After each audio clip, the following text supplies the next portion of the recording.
Depuis toujours, l'homme a envie de voler, de planer dans les airs comme un oiseau. Pour certains, le rêve d'Icare serait une réalité. De tout temps, des hommes et des femmes de cultures très différentes affirment pouvoir sortir de leur corps physique et se déplacer dans l'espace. Cet étrange périple, c'est le voyage astral.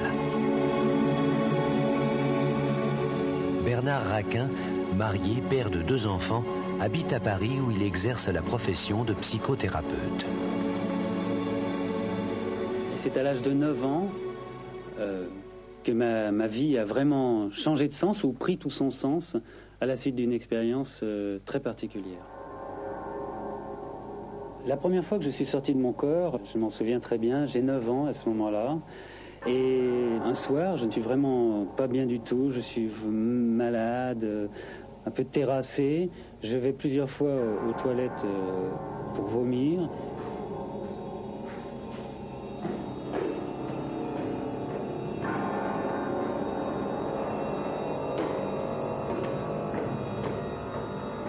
Brusquement, je vois dans le couloir un petit garçon qui marche, qui me ressemble énormément et qui a le même pyjama que moi et qui est là et qui fait quelques pas.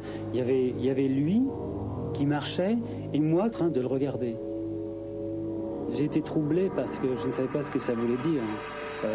A priori, j'avais pas d'explication disponible. J'avais rien autour de moi qui pouvait me dire voilà ce que tu as vécu. En ce qui concerne l'authenticité du phénomène, il y a une chose qui est certaine, c'est que dans le temps, premièrement, c'est un phénomène qui est attesté de tout temps. On en trouve la trace dans toutes les traditions, on peut en trouver la trace chez les Grecs, chez les Égyptiens, chez les Hébreux, et si on remonte plus près de notre histoire, par exemple dans la tradition chrétienne, chez tous les mystiques chrétiens, chez les saints par exemple, le dédoublement, c'est-à-dire la sortie hors du corps, est quelque chose qui est très fréquent. Donc c'est quelque chose dont on a entendu parler depuis très longtemps, et c'est pas une invention du New Age, c'est pas quelque chose qui a quelques années, c'est pas un phénomène de mode. Après cette première expérience, la vie du petit Bernard a repris son cours. Ce n'est qu'à l'âge adulte que le phénomène a recommencé. Bernard vit maintenant avec Alice, qui est artiste peintre. Lui termine ses études en psychologie. Leur vie est paisible, sans histoire. Le couple s'entend bien. Alice sait que Bernard fait des voyages mystérieux hors du temps. Il les lui a décrits et elle est certaine qu'il ne s'agit pas d'expériences imaginaires. Mais elle en a peur. Comment être sûr que tout cela n'est pas sans danger? C'est donc quand il est seul que Bernard explore d'autres univers.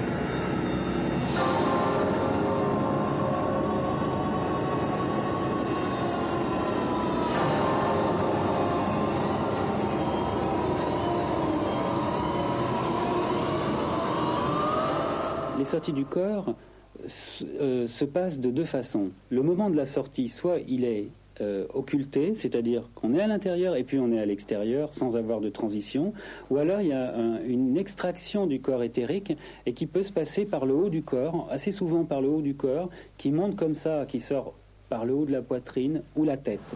Et une fois qu'on est dehors, les sensations que l'on a principalement, ce sont des sensations de vitesse, un déplacement très très fort, très très rapide. Également les sensations liées aux couleurs, un monde plus transparent, mais en même temps on garde les sensations de vent dans les oreilles.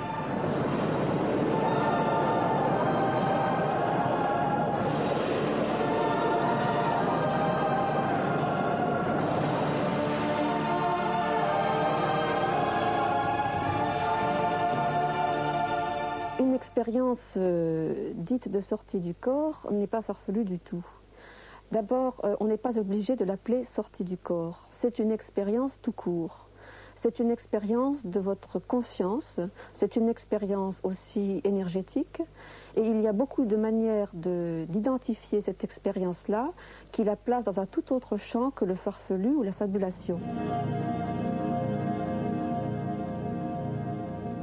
Qu'est-ce qui se passe dans le cerveau quand les gens sont hors de leur corps?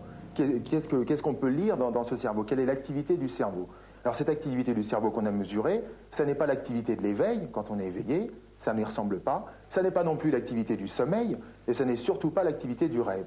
Donc on ne peut pas prouver l'existence du voyage hors du corps, mais on sait que le voyage hors du corps n'est ni un état d'éveil, ni de sommeil, ni de rêve.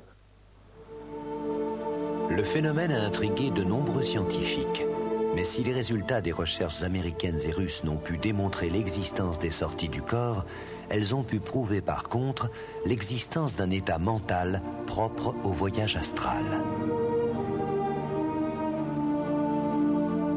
Je vivais depuis 8 ans avec Alice et nous étions très, très unis, mais bon, comme beaucoup de couples, il y a eu quelques dissensions et nous avons décidé de prendre un peu de champ. Et il y avait longtemps que je voulais aller en Inde, donc j'ai profité de cette occasion et j'y suis allé.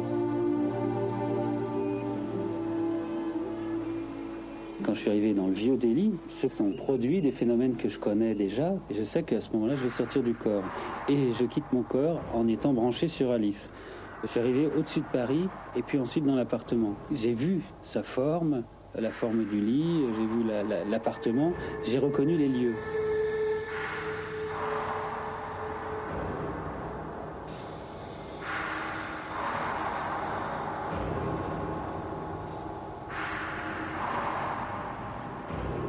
Bernard ?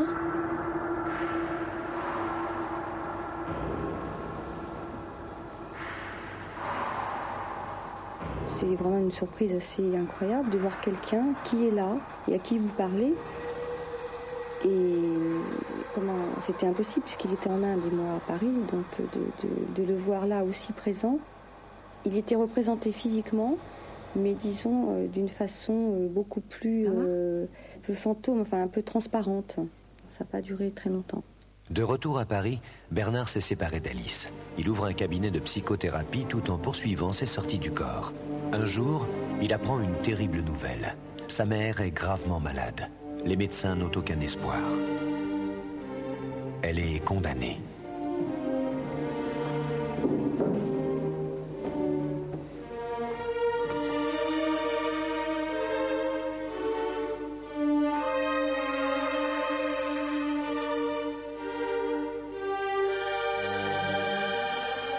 Chaque jour, Bernard s'attend au pire.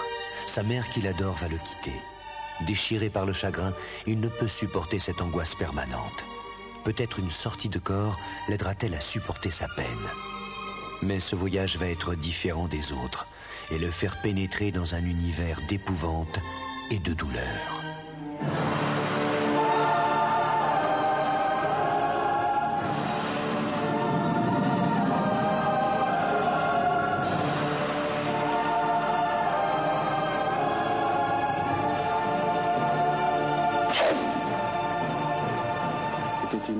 C'est extrêmement difficile, où j'ai vu, je dirais, tous les défauts que je peux avoir amplifiés à l'extrême, et en plus, l'univers n'était que mon propre défaut, donc j'étais vraiment enfermé dans une souffrance sans fin, une souffrance sans limite. Pour les milliers de personnes qui ont pratiqué le voyage hors du corps, il y en a énormément qui sont recensées, eh bien, il n'y a pas a priori de danger physique. Le danger, il existe et il est autre. C'est que lorsqu'on sort de son corps, on passe dans le domaine de la conscience. La conscience, c'est aussi l'inconscient, c'est-à-dire toutes les peurs, tous les sentiments qui sont refoulés, qui se trouvent en soi. Des peurs, mais aussi des désirs, des envies, des pulsions, des tas de choses dont on va être la proie à partir du moment où on sort de son corps, où on rentre dans ce monde de l'esprit et de la pensée. Bernard Raquin a-t-il réellement, comme il le croit, voyagé dans le bas astral, c'est-à-dire l'enfer ? Ou est-ce son chagrin qui a tout simplement provoqué ces terribles visions ?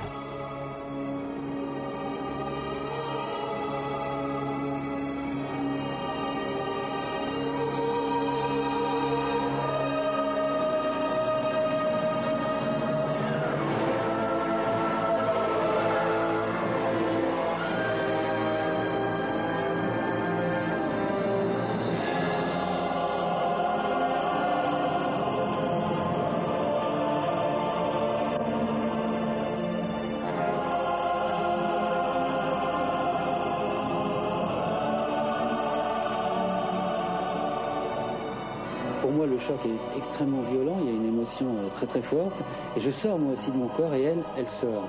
Et on se retrouve tous les deux debout comme des formes blanches lumineuses, et là, on se rapproche et on se met à danser. C'était vraiment quelque chose d'inouï, c'était la danse de l'âme. J'étais à la fois dans un corps physique qui sanglotait et qui souffrait, et à la fois dans une allégresse extraordinaire, mais vraiment les deux extrêmes au même instant.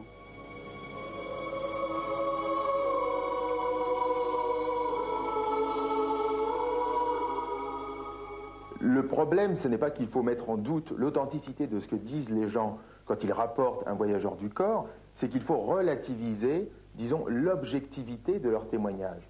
Ce sont des choses qui se passent dans une autre dimension, un monde purement mental.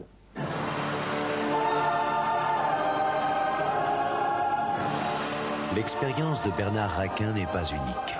Depuis des siècles, des milliers de personnes dans le monde sont persuadées qu'elles arrivent à sortir de leur corps pour explorer d'autres univers. Ces voyages sont-ils dangereux comme le pensent certains scientifiques?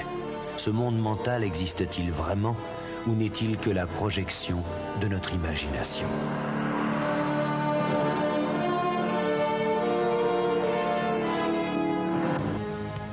À ses côtés, alors,